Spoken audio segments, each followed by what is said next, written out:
Hi, loves. Welcome back. So, the grand conclusion to yesterday's video. Which of these albums is my number one favorite album of the month? Who will take the ultimate crown as this king of this legendary break? Wait, who will take the crown in this legendary war? I was going to say legendary breakdown, but I guess my mind is still in genre breakdown mode. But yeah, speaking of which, April. What a month, am I right? Like, they did it for me, honestly. They really did it for me. I honestly wasn't expecting the sheer volume of like one-on-one adjacent artists to come back within the same month, and that really overwhelmed me a bit. But yeah, that's why I decided to separate them in a review. So at least like I want to be able to talk about them, and I want to just gush over them without having to hog up most of the time, because I knew that if I talk about them on my regular video, that video would have already been like 2 hours long, I would say. So yeah, I was thinking of separating them, so I did a poll on my community tab, and a lot of you suggested to separate them. So yay, we are going to separate them, and I'm going to be reviewing every single adjacent 101 act that has ever released albums this month, regardless of whether or not I like them. Which, spoiler alert, I did actually like them all. Most of the albums actually made it into my top 5 favorites of the month because they're just that good. I'll talk you through which albums actually made it to my top 5, would make it to my top 5 in the previous video, plus some extras that I'll throw in along the way, as well as an extra album that I want to talk about right now.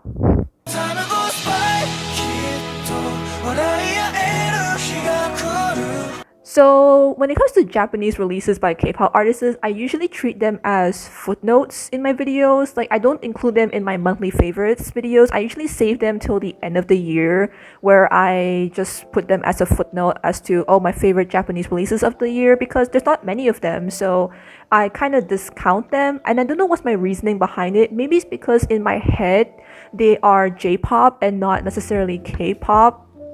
They're J-pop songs released by K-pop idols, so that's why I tend to separate them.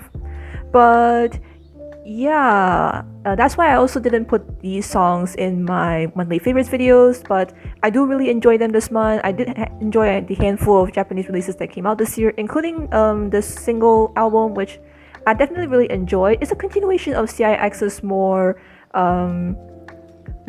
happier and upbeat and bright sound, which I can already see them getting the hang of it, and it has already grown on me since then. Cinema has now been one of my top played songs of the year so far. I absolutely really love Cinema right now. It's growing on me. The concept that they have is also growing on me. I think Bright CIX might not be so bad after all, and they all obviously look so happy when performing. Like, look at them, just look at them. They're so happy, The recent Japanese release, what was it called again? Oh no, see, this is the reason why you need to do your research, kids, before you even start freestyling.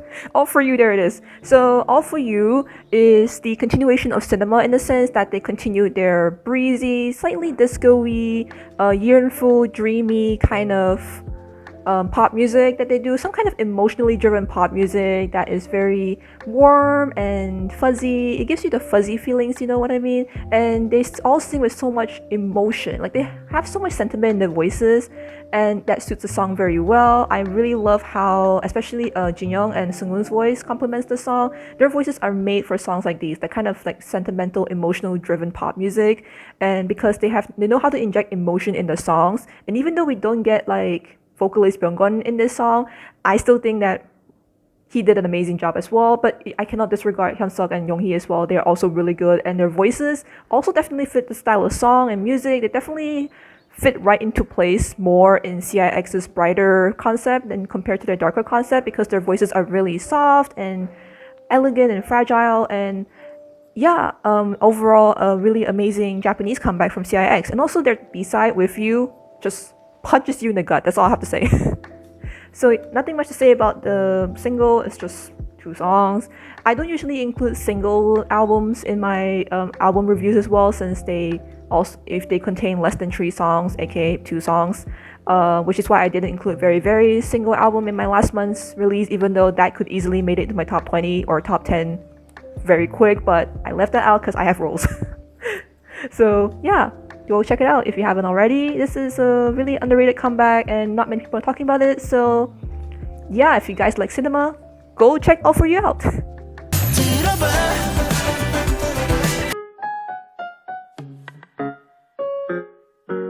Now it's time we get on to the actual meat of the video. Oh boy. So first and foremost, Jisung is back from the military. Welcome back, Jisung. He has served the military well, and he is finally back for his second mini, I think. Yeah, I think it's the second mini, because Dear Diary isn't the second mini, it's a special mini. But yeah, he's back with his second mini album, Temperature of Love, and it's a very nice comeback. You know, he hasn't been making music for over a year or so it can get a little bit rusty in some places with this album, but I say that he did a spectacular job trying to redefine himself, trying to rediscover his musical identity.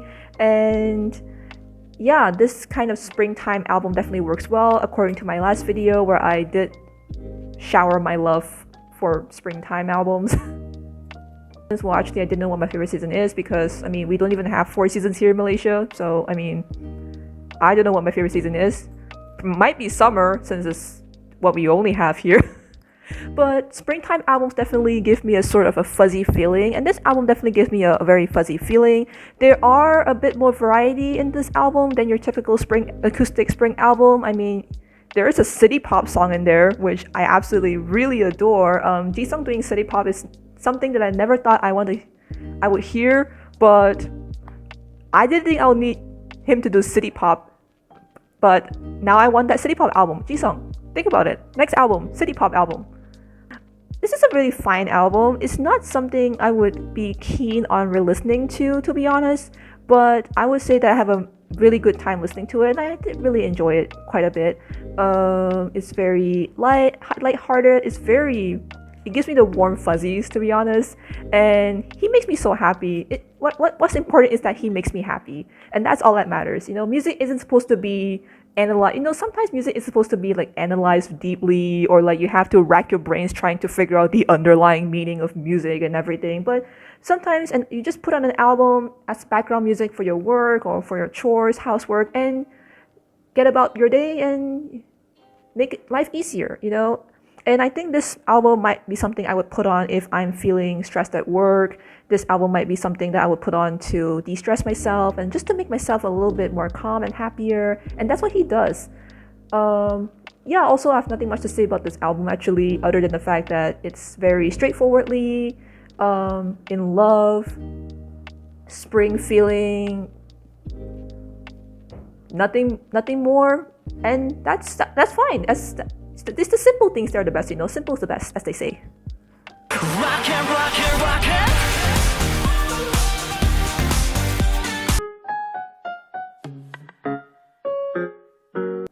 Oh my god, the top 4 especially is so hard to put together because I absolutely love the next 4 albums so much, but I think I might have a clear clue on how to rank these. It's just that the next 4 albums are probably going to be like top 5 material for me. This album especially is top 5 material for me. But yeah, I put it at number 4 because there is a slight hiccup in the between the album, but we'll get into that later. But newest, they're finally back with their second full-length album after like 7 years.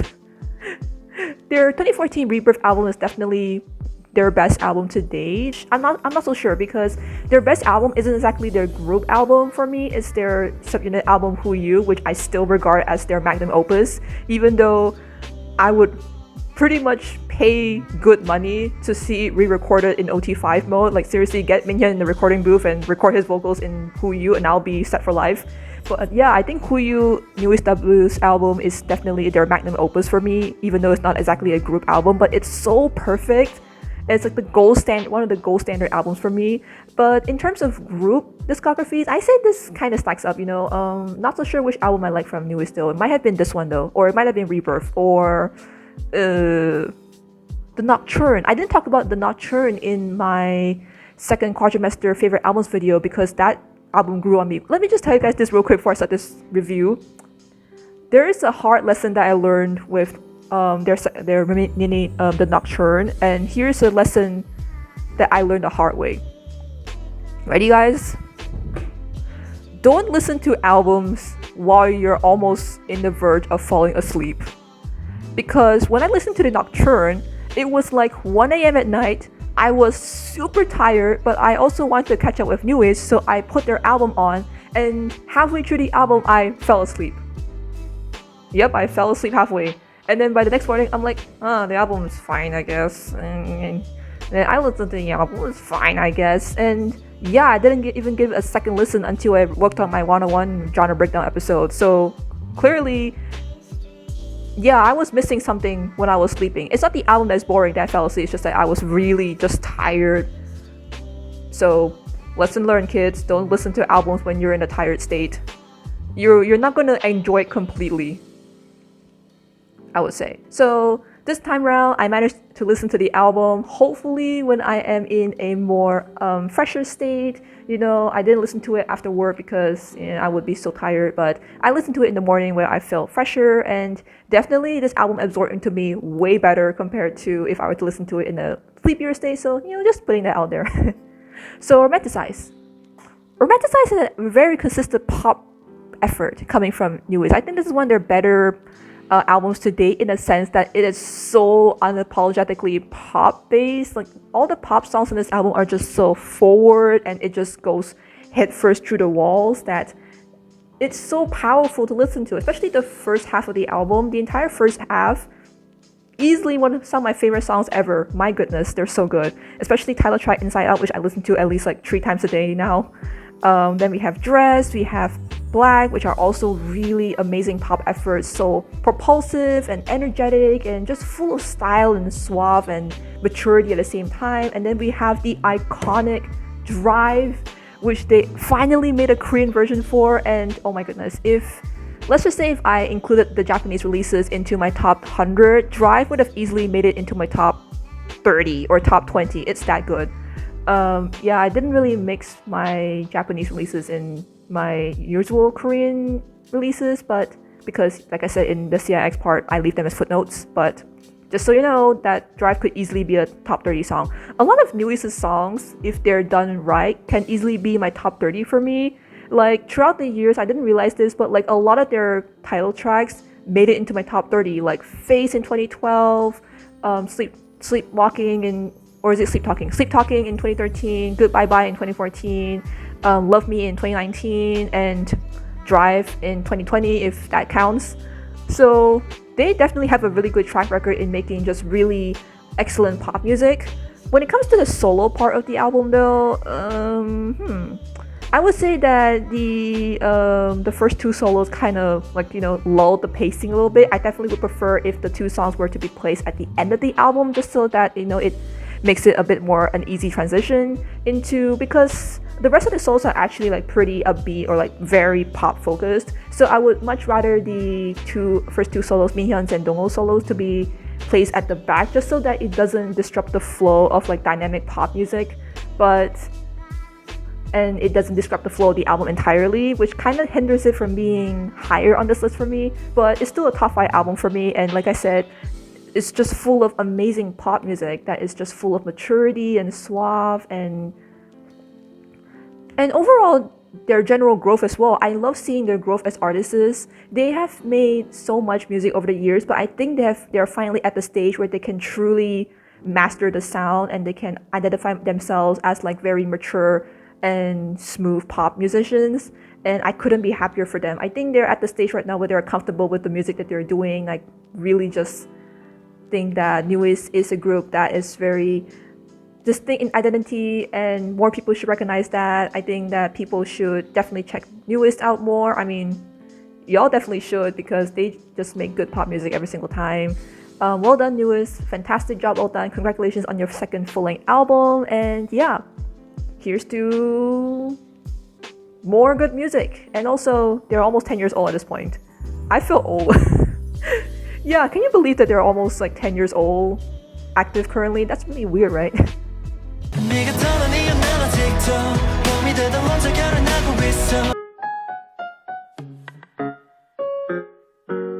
AB6 is back, baby.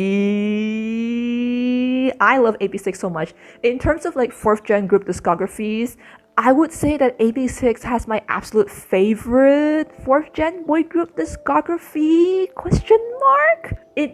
I'm not so sure how it stacks up within the discography though. I still think that Six Sense and Salute are still some of their most very strongest efforts to date, but I like that they go back to their debut sound with this album release. Close reminds me so much of their debut material, especially Blind for Love and Breathe, with its deep house sounds and very just overall mystical and slightly darker feeling to it.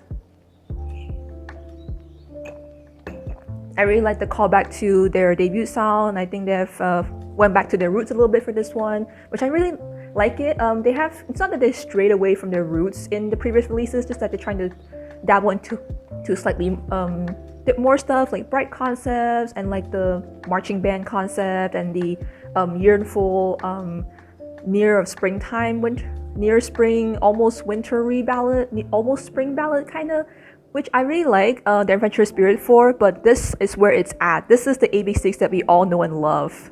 That kind of very just groovy and slightly digitized, very housey concept, you know?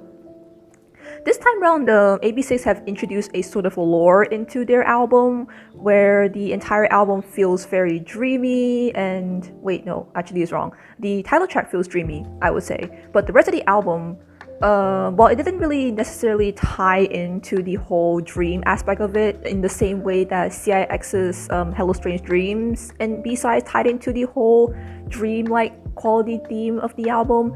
I would say that this album's songs are still really, really good. I mean, it's AB6. They know how to make good music, though. I'm not so sure how to decipher the lore of the music video, though. It might just be me, but this music video kind of feels like if AB6 were to make their version of Get Away by Very Very, it would be this one. That kind of very just slightly dark, slightly mysterious feeling, almost haunting in a way, which is something I didn't think AB6 has done before. I think they might have done before in Brief, but it's not too dark, foresty kind of concept. This time around, they really got thrown in dark forest. I mean, just look at them. They're just thrown in the middle of a forest. Like Donghyun, he was convinced he's having a dream right there. I'm telling you that. And also, Woojin got thrown in the same area that Seungwoo got yeeted off from the sky from in Mayday. At least he has a bed. Seungwoo has to just crash headfirst on the ground in that building. My goodness. Okay. But yeah, there's a lot of really upbeat and fun songs in there, like Lululala and Merry-Go-Round, that really just overall lifts the entire mood of the album. And when AB6 makes good upbeat songs, they really know how to make it so upbeat. Like they're actually having a good time recording this, and they just sound so fun. I just had fun listening to these, okay? I don't know how to explain it even further other than it just sounds so fun and upbeat and just overall had a stinking good time. But the highlight of this album, the main meat of this album, the show-stopping moment of this album is the last song. Sure, Lululala is good, Merry-Go-Round is good, Headline is a great opener, as always, my AB6, but the closing song, A Long Winter, is where it's at. The closing song is where it's at. Let me explain. AB6 usually does really good opening songs, like Mirror in their Salute album, Vivid in their...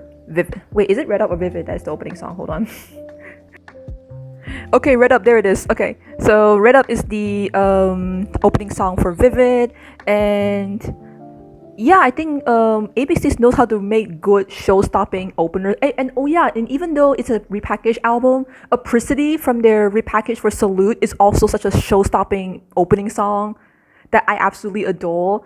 Detouring a little bit into their repackaged album, because I also don't do repackaged album reviews on this series. I kind of just consider them as like single albums, kind of, but I don't know how to incorporate them in my reviews because it's kind of a grayish area where it's like it's an extension of the album that I like, but also it's kind of it's hard to tackle the topic of repackage. Maybe I'll do a video about repackaged albums in the future, but yeah, it's kind of been a topic of mine that is very hard to tackle. But the Salute repackage is definitely really good as well. I'm part of the discography. It did take a while to fully grow on me though, as I thought it was just fine at first listen. Apricity is still my favorite of the 3 new songs they had in the repackaged, but Stay Young has been on my repeat, on my heavy rotation lately because I was working on the spring playlist and I couldn't stop listening to Stay Young these days. It just makes me feel so warm and fuzzy inside, and yeah, I definitely think that it grew on me a little bit, you know, and I think by the end of the year it might be my favorite song ever, like top 100 material, but I'm not so sure. So yeah, that's the end of the segue. Back to the album. So the show-stopping moment in this album is the last song. A Long Winter is their show-stopping moment. It is the perfect end to this album. It's such a gut-punching ballad. When they make ballad songs or like emotional songs, it just punches you in the gut like so hard. And A Long Winter definitely is like very just theatrical and sentimental, and it's so gut-punching. It just makes me choke up and almost make me want to cry for some reason. It's such a show-stopping ending to this album that is so beautiful. It's just the perfect bow on top, like, you know, the little on top of this album, this little cherry on top, you know. It ties everything together into this nice little bow, and yeah, I think this last show-stopping last song is what bumps this album up a little bit for me. This might have been a top 3 material easily for me, as expected from AB6. They just make good quality albums every single time, and that's why they have some of my favorite discography. They have my absolute favorite discography in this 4th gen of boy groups discographies. I still think that they make quality music always, and I applaud their efforts in making another amazing album yet again. Wonderful job, AB6. You guys never disappoint at all. Oh no, here I go again.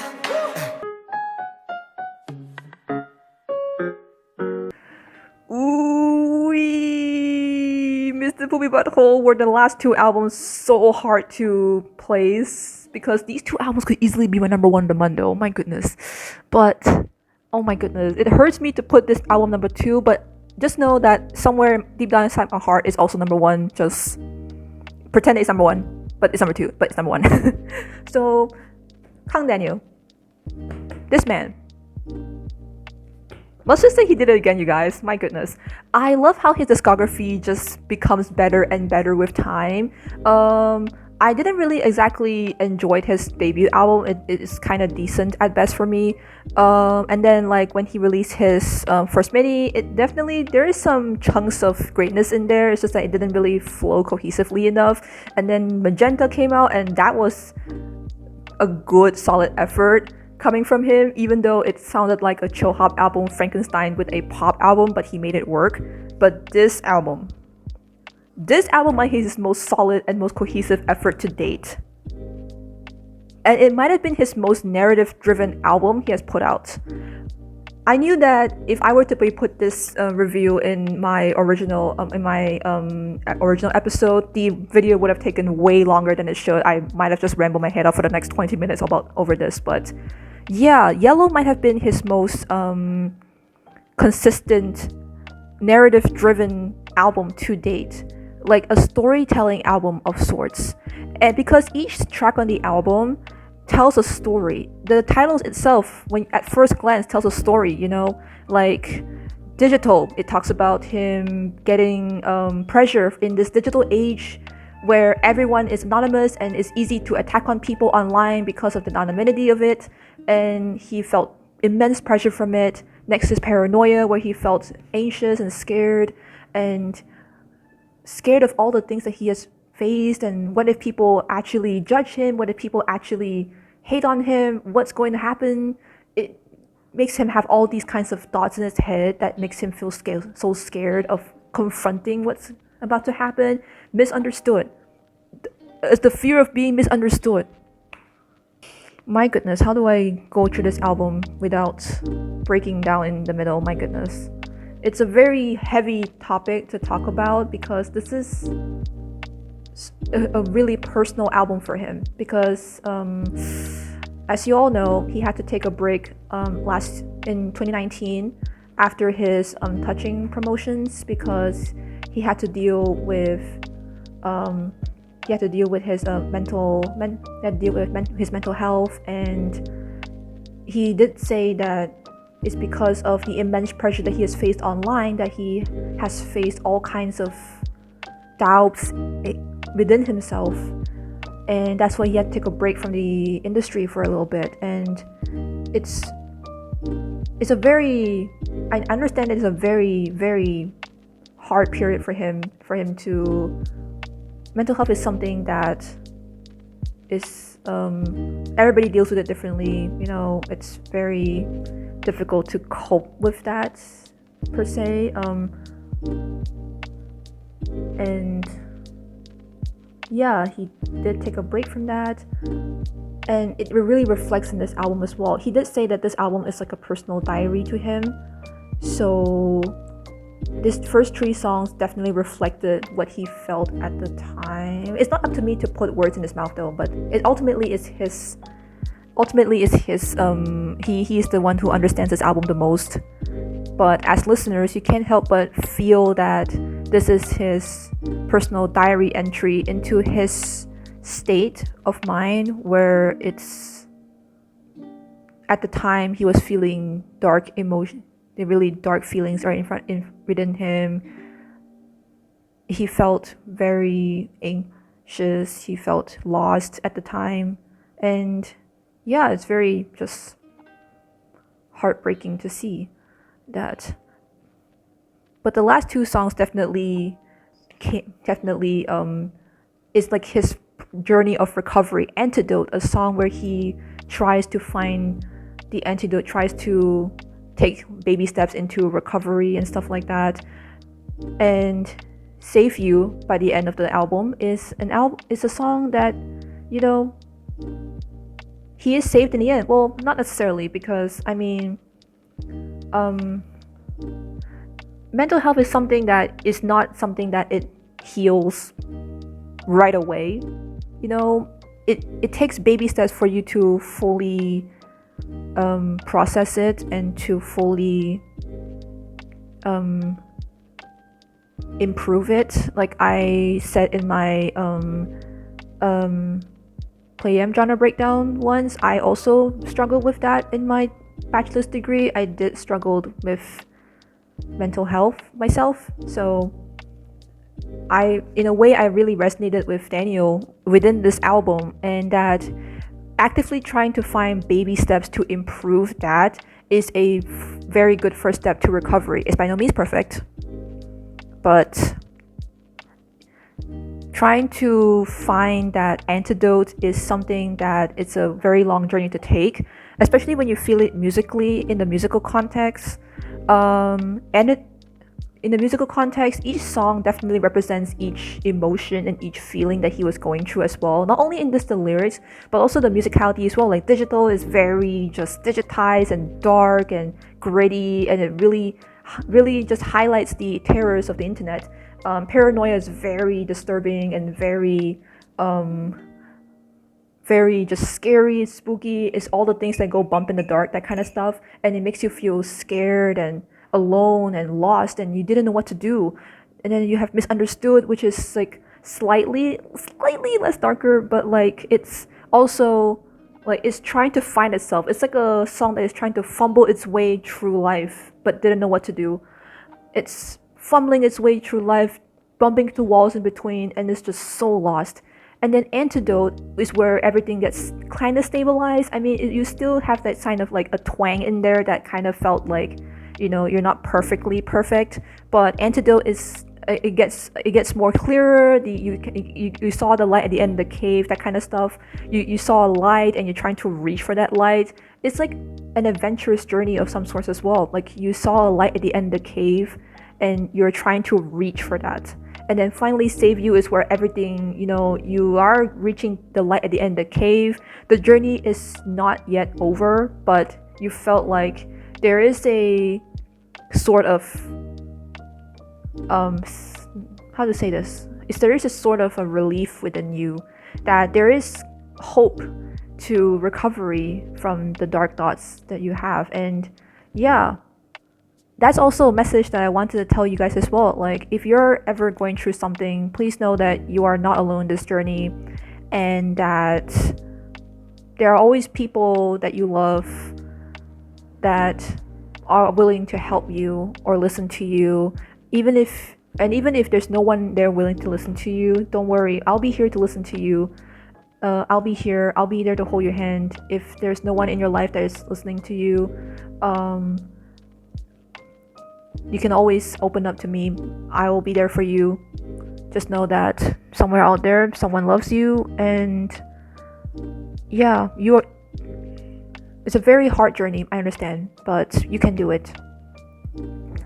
Life is a battle that you constantly need to fight, and you are a brave warrior, and I know you can do it.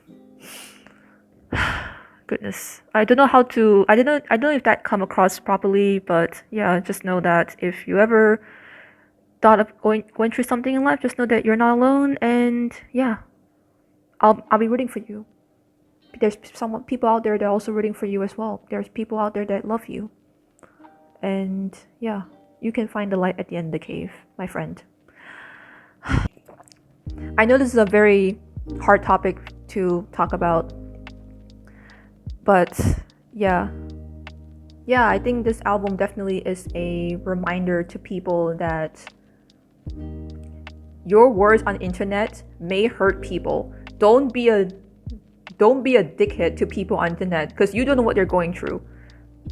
Seriously, you don't know what people are going through, and you're just out there saying mean things to people on internet just because you have the power of anonymity. Like, you don't know what people are going through. Ultimately, you don't know them. You don't know them, and you don't know them personally. They might be struggling behind the screen, and you might not know, and just simply throw stuff at people, which is wrong.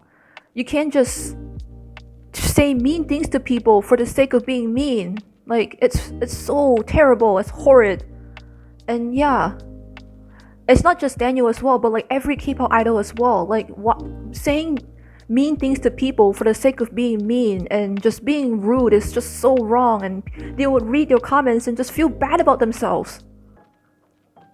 And it's because of internet, and part of the reason why it's very hard to sustain in this industry is because of mean internet trolls that just likes to ruin people's lives and just to harass people just because they feel bored or just because they feel like it.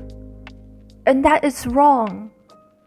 That is so wrong. Like I always said at the end of my videos, be excellent to each other. Be excellent to each other, you guys. Be excellent to each other. As said by Bill and Ted, Excellent Adventure movie. Yeah, just be excellent to each other, you guys. Why do you have to be rude to people on the internet like this? But yeah, this album is really good. Amazing efforts from him. He explored more genres than he usually did, which is amazing as an artist. He's also grown so much as a lyricist, as a writer as well as lyricist. His lyrics are definitely more well developed compared to his earlier material, and yeah, I think that is a very, very, very amazing effort coming from Daniel. I couldn't be prouder for him, and yeah, here's to. Why do I keep saying here's to? But yeah, Yellow Man, a perfect end to the trilogy and just a really solid album overall. I couldn't sing higher praises for it. It's really well done. Thank you, Daniel.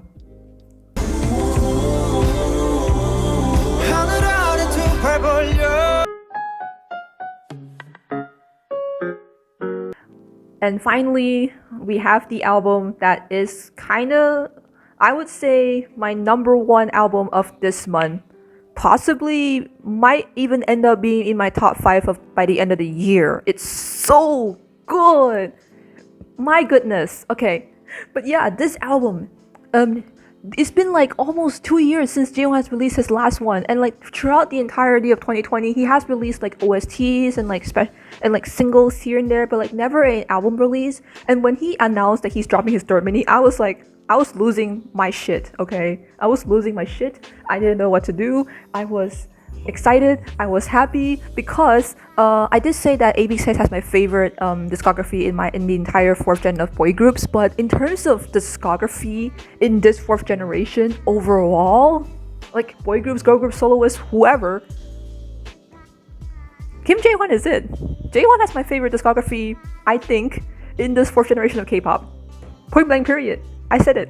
He has my absolute favorite discography ever because each album he has put out is like gold. It's like such shining gold to me. It's so beautiful and glossy. Every single track is just so well written and top tier, and it's so good. Dang. Like the first two albums he's released, Another and Moment in 2019, are some of my top favorite albums of the year. And if it wasn't for Day 6's The Book of Us Entropy, which is that's just a showstopper of an album, I think these two albums might be my number one favorite album of that year. Hands down, these two albums are just so masterfully made. Each track on the album complements each other really well, and it really clearly shows his musical worldview as well. Like his musical style is definitely, well, people at surface level, people might think he's a balladeer because a lot of his hit songs are definitely on the ballad side, especially his like hit song OST from Crash Landing on You Someday, and also like his other ballad song, which I forgot the name to at the moment, but I'll put it up somewhere on the screen. And also his debut song 안녕하세요, which are all ballad songs that got him like some kind of acclaim as a soloist. But within the album, within the deep cuts of his albums, there is a spirit within him that still enjoys pop music. You know, like yeah, sure, he's a balladeer, but deep down inside, he also enjoys pop music, which is a quality I don't think I've seen in many balladeers in South Korean music almost. But Jaehwan is like a gem within the balladeer sphere, where it's like if you listen to his albums closely, there is a nugget of joy within there, that kind of spirit within him that still enjoys the simple pleasures in life, having fun, being happy, and just overall enjoying life while he's still at it. And that's what makes me enjoy his discography a lot. Usually his like ballad stuff is like his format of the album is definitely like his more somber songs would be situated at like the top part of his album, and then as he progresses inside the album, it gets more and more like lighthearted, it gets more fun, it gets happier, and that's the format that really established his identity as a musician. You know what I mean? Oh my goodness, I couldn't stop talking about this album. Like it's so good, my goodness. Okay. The first third of this album is definitely a very slow and sentimental effort, especially Pray, which is such a showstopper of an opener with like it's like very like chorus type, like choir type chorus that he did. Is so serene and so calming, and it makes me feel so at ease. And then you have like I Wouldn't Look for You, which is like very just Latin flavored, like guitars, balls to the wall. Oh my goodness, you know, acoustic music that kicks ass in my Sewon review for the January favorite albums video. Yeah, this is acoustic music that kicks a bunch of ass. I mean, for a long time I wanted Jaehwan to like bust out his guitar and just play the songs that just kicks ass, and for the first two albums he didn't really do that, but like I love that he's able to do that with this album, especially with the title track, another song that I will talk about in a bit. But this song is just so, it's still sentimental, but he brought out his guitar and dang, it kicks ass. And then Without You, his duet with Hin, another wait, is it Hin? How do you pronounce the name? Hyewon? I'm gonna call her Hyewon. It's probably Hin, but it's Hyewon. Park Hyewon, I think. Wait, hold on. Shite. This is the reason why. If I do stuff on top of my head, it's gonna go terribly wrong. Park Hyewon, there it is. So his duet with Park Hyewon is just so good. I love male and female duets. That's one of my favorite things in music ever, because I love their vocal synergy and stuff like that, and this duet definitely doesn't disappoint. It's so good. Their vocal just kind of blend together in harmony, and yeah, And Park Hae-won is an artist that I've been meaning to get into since I did my hit songs video where she did a song that I really like. And yeah, I'm looking to get into her a lot more this year. So this couldn't have come at a better time. I absolutely love this collab so much, and oh my god, from this point onwards, it just gets smoother and like and just a little bit less sad from here. You know what I mean? Like not less sad, but like less sentimental from there. You have Blue Moon, which is a very just smooth song, and then oh my god, this song, My Flower. Listen here, guys, My Flower, top tier song, top tier song, top tier song. Might have been my top 10 favorite B-sides ever this year so far. It's so good. Like I have no words I describe how much serotonin I feel when I listen to My Flower. I was jogging when I listened to this album, and this song came on. I felt like I feel the energy coming into my body. I feel the wind in my face, and jogging just becomes so much more fun. And I felt like energy running through my body, and I can run faster. Like I just running. It's like I'm running through a bed of flowers with the wind in my face. Oh my goodness, it's so good.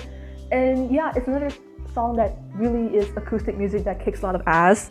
And this song, boy, did it kick a lot of ass. It's so like the energy in this song is just so good. I love this song so much. And like, oh my god, the way he sings on My Flower is so much force as well.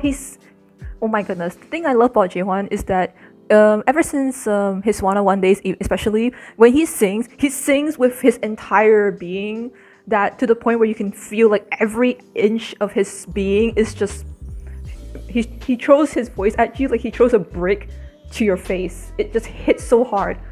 Oh my god, goodness. And especially on this song, in the chorus, when he just sings with like his entire being, my goodness, it's so powerful. Like I just felt so much fun listening to this. I felt so alive listening to that. It might have been the happiest moment I have ever been listening to a song. It just makes me so happy. This album makes me happy. This makes me so happy.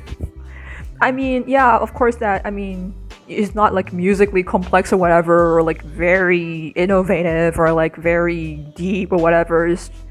It's just a song about someone saying, "You're my flower, you're like a flower," or something like that. But like it makes me so happy. You guys don't understand. Some of my favorite albums ever just make me so happy, or make me feel a certain personal way that. And yeah, that's what music is, it resonates to you personally. Like, it's one thing if you have a good song and album, but it's another thing that if the good song and album resonates with you personally, then it elevates that to best song and album ever. I value personal experience in music so much because I grew up with music. Music is an integral part of my life ever since I was young, and I value it so much.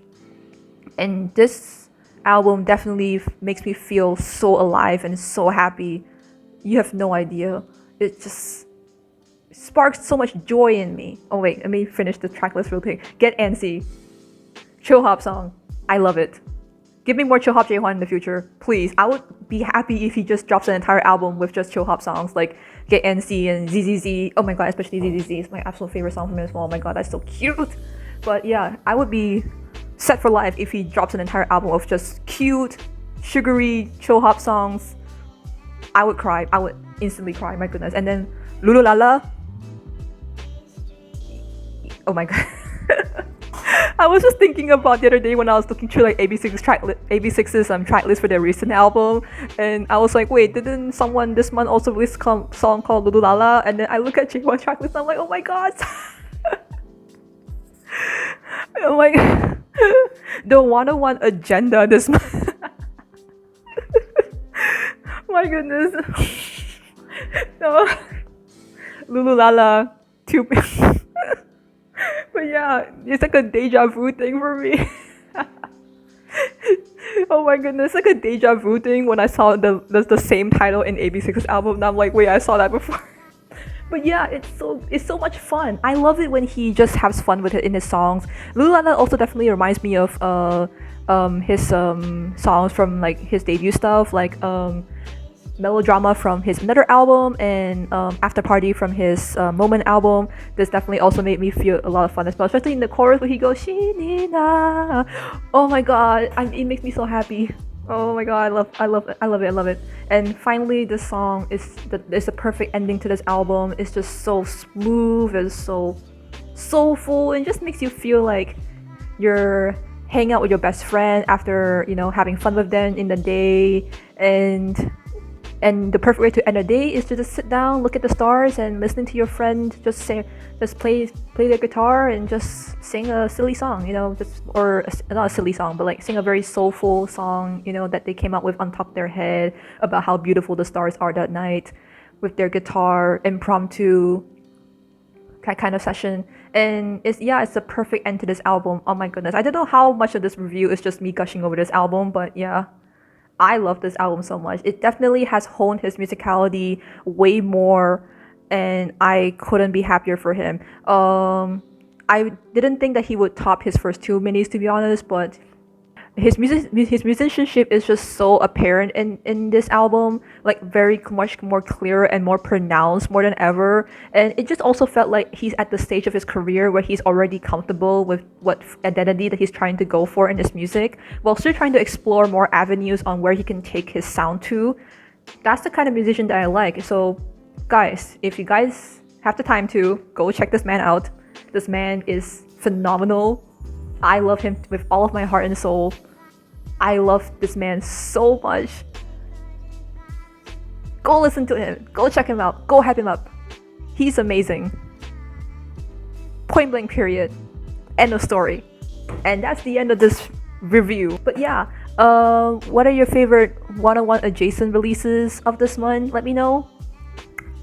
What are your favorites of the selection? Which one you want to check out afterwards? I don't know how many times I yelled about the one-on-one agenda in this video, like, oh my god, Yasmin, one-on-one is no longer here. Why are you still talking about the one-on-one agenda? Because I love them. I love them so much. I hyped them up as much as I could, okay? I just love them with all my heart and soul, and I wish for nothing but good things for them, always. They make me so happy all the time. And yeah, even though the albums this month definitely vary in terms of quality for me, all in all, I love all of them with all my heart and soul. All these releases make me happy to some degree. All these releases just make me feel a certain way, and all these releases make me so satisfied, and just reminds me of why I love them as musicians, as artists, as well as people so much. They're just such amazing human beings that deserve so much in life, and they deserve to prosper so much more. So yeah, here's to them prospering more this year in 2021. Wishing for nothing but good things for them, and them improving and finding their own sound and honing their sounds as musicians. And yeah, I love them. I hope you guys enjoyed this video. Yeah, I hope to see you guys in the next video someday. Next video hopefully would be the Mireille and debut albums discussion. Finally, I get to take Mireille out of the dungeon. Mireille has been locked in there for some, like, Yasmin, let me out! Yasmin, please let me out! I want to see the light, please. Yeah, alright, Mireille album review. I'll let you out soon, very soon. I'm still working on it. I'm trying to finalize the script for the debut albums portion of the video, where we talk about debut albums and have happy discussions about it. And finally, you guys get to hear me gush my head off over Mireille's album that you guys didn't get to hear in my March review. So stay tuned for that. But until then, take care, stay safe, and as always, be excellent to each other. Bye, loves!